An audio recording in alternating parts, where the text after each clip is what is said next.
आप सभी को फाल्गुन पूर्णिमा और होली की हार्दिक शुभकामनाएं। हर साल बुराई पर अच्छाई की जीत की याद के रूप में फाल्गुन पूर्णिमा तिथि पर होलिका दहन किया जाता है और होलिका का यह पवित्र त्योहार मनाया जाता है। फाल्गुन पूर्णिमा पर विष्णु भगवान एवं लक्ष्मी माता की पूजा के साथ साथ व्रत करने का जितना महत्व है, उतना ही महत्व इस दिन फाल्गुन पूर्णिमा की पौराणिक कथा का पाठ करने का है। नमस्कार, स्वागत है आपका एक बार फिर से नीलम ज्ञानवाणी चैनल में। आज के वीडियो में रसपान करेंगे फाल्गुन पूर्णिमा पर सुनी जाने वाली कथा का, जो कि भगवान श्री हरि विष्णु के परम भक्त प्रहलाद से जुड़ी हुई है और मान्यता है कि इस कथा को जो भी भक्त होलिका दहन से पहले सच्चे मन से पढ़ता, सुनता और दूसरों को सुनाता है, भगवान विष्णु उसके सभी दुखों को वैसे ही दूर कर देते हैं जैसे उन्होंने अपने भक्त प्रहलाद के दुखों को दूर किया था।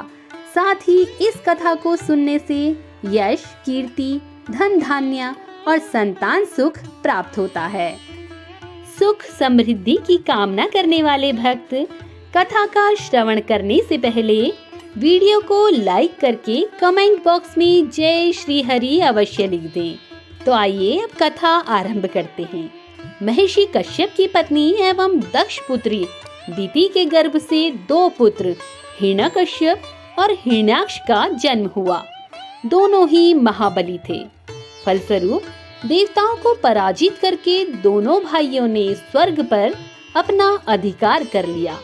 उनके अत्याचार से देवलोक में हाहाकार मच गया। अतः भगवान विष्णु ने वराह अवतार लेकर हिरण्याक्ष का वध कर दिया। अपने भाई की मृत्यु से क्रोधित होकर हिरण्यकश्यप भगवान विष्णु को अपना परम शत्रु मान बैठा और उनसे प्रतिशोध लेने के लिए भगवान ब्रह्मा की तपस्या करने लगा। उधर हिरण्यकश्यप की अनुपस्थिति में देवताओं ने दैत्यों पर आक्रमण कर दिया और स्वर्ग पर पुनः अपना अधिकार प्राप्त कर लिया। हिरण्यकश्यप की पत्नी कयाधु उस समय गर्भवती थी, जिसे देवराज इंद्र ने बंदी बना लिया। वो कयाधु को लेकर अमरावती जा रहे थे। तभी मार्ग में उन्हें देवर्षि नारद मिल गए। नारद जी इंद्र के साथ कयाधु को देखकर बोले, देवराज, आप इसे कहाँ लेकर जा रहे हैं? ये सुनकर इंद्र ने कहा, हे देवर्षि, कयाधु गर्भवती है। इसके गर्भ में हिरण्यकश्यप जैसे दुष्ट का अंश है, जिसका वध करके मैं इसे छोड़ दूंगा। इस पर देवर्षि नारद बोले, इसके गर्भ में तो श्री नारायण भगवान का परम भक्त है, अतः इसे आप छोड़ दो इंद्र। नारद मुनि की ये बात सुनकर देवराज जी ने कयाधु को छोड़ दिया। देवर्षि नारद हिरण्यकश्यप की पत्नी को अपने आश्रम में लेकर आ गए और बोले, बेटी, जब तक हिरण्यकश्यप की तपस्या पूरी नहीं हो जाती, तुम निश्चिंत होकर यहीं रहो। तब से कयाधु देवर्षि नारद के आश्रम में रहने लगी और उनके दिव्य प्रवचनों का रस पान भी करती रही, जिसका गर्भ में पल रहे शिशु पर भी बहुत गहरा प्रभाव हुआ।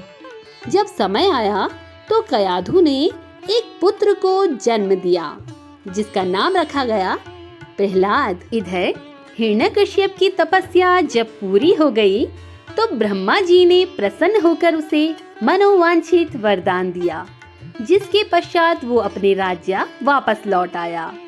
कयाधु भी प्रहलाद को लेकर अपने पति के पास चली आई।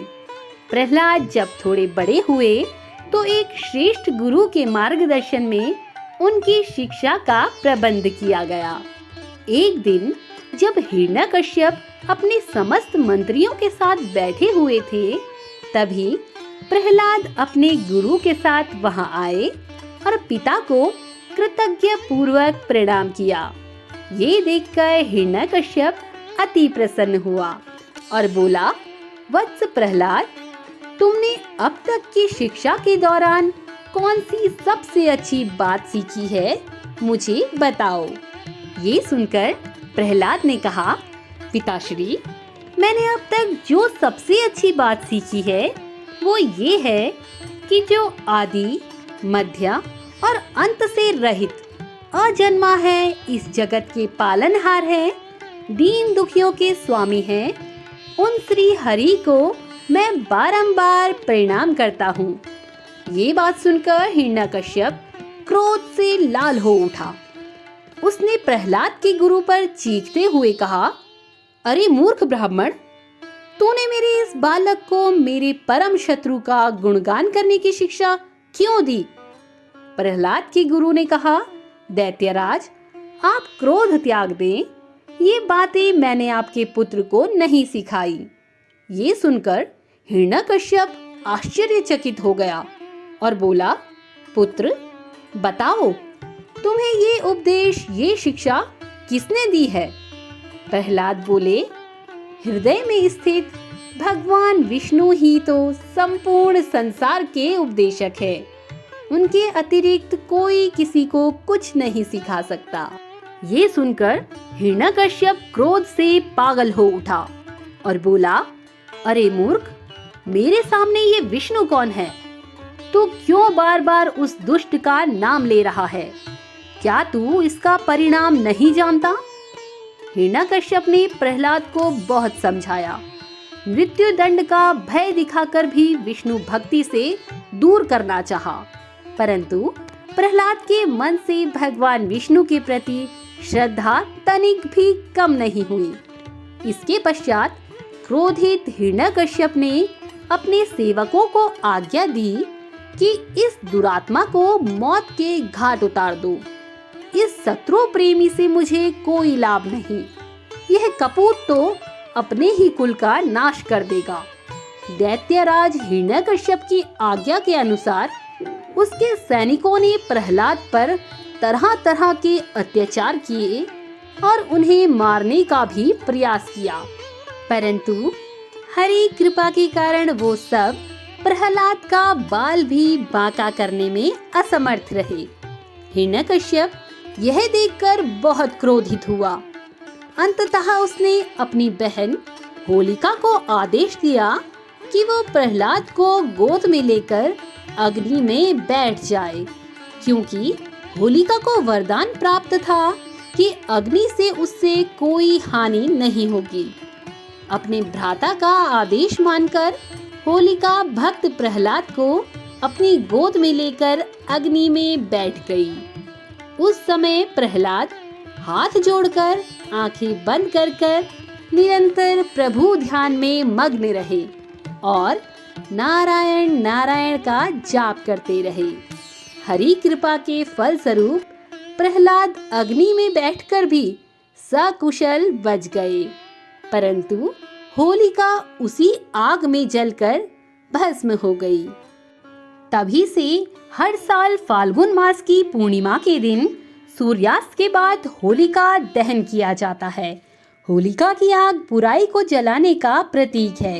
इस दिन को छोटी होली के नाम से भी जाना जाता है और अगले दिन बुराई पर अच्छाई की जीत की खुशी में होली मनाई जाती है। तो ये थी फाल्गुन मास की पूर्णिमा पर सुनी जाने वाली कथा। आशा है कथा आपको पसंद आई होगी। आपसे अनुरोध है कि इस कथा को अधिक से अधिक शेयर अवश्य कीजिएगा। तो मिलते हैं अपनी नई वीडियो में नई जानकारी के साथ। तब तक के लिए नमस्कार।